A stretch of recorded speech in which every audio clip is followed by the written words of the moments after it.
unde calcă o leoaică, nu șterge niciodată una de pisică. Gata, stai. Să vă spun, dragi prieteni sau oameni, ce o fi, că ea este sora mea și vă rog să nu o jigniți. Suntem amândouă. Haideți să vă arăt și casa puțin. Aici, vino și tu. Aici am o calculatoră care merge, am două, adică... Și noi am pictat acum, Uite, asta am pictat eu. Am și eu și am pictat noi aici, stai. Vedeți, am pictat și stai să vă arăt patul, știu. Nu l-am făcut. Și asta e umbrela mea și asta e umbrela ei. Eu nu fac treaba, că eu nu sunt mare. Uite, avem, uite, avem și scaun cu rotile, stai. Mă cheamă Bianca, mă cheamă Maria, nu așa? Pe tine te cheamă Maria, pe mine Vasile, uite scaunul cu rotile, uitați, stai, de picior. Vedeți, uitați rotilele. Nu știu dacă le vedeți. Ba nu! Și televizorul nu prea mi l-ați schimbat. Am și mobila. Acum vrea sora mea să vă vorbească ceva, nu știu. Ce faceți? Dacă sunteți bine, scrieți în comentarii. Dar dacă sunteți răciți, scrieți nu, pentru că înțeleg.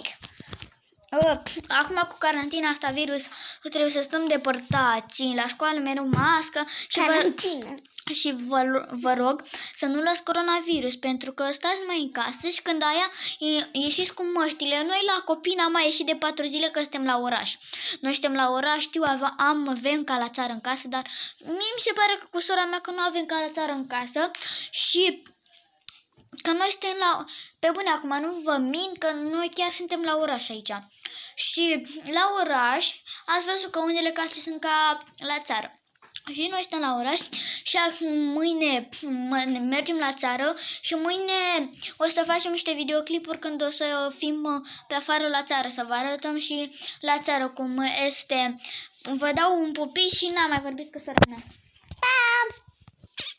Dar cine este răcit de coronavirus, scrieți nu, pentru că nu vrea să fiți răcit. Vă rog frumos să nu răciți, să aveți grijă de voi și să fiți sănătoși. Pa, pa! Uitați să vă arăt păpușica lui sora mea. Stai că i-a rupt și hăinuța. I-a rupt hăinuța, uitați-o. Avea o hăinuță foarte frumoasă și iau pastile de ăștia. Da, eu nu... Și uitați carnețelul meu de note. Carnețelul meu de note, stați puțin. Nu știu dacă se vede bine asta.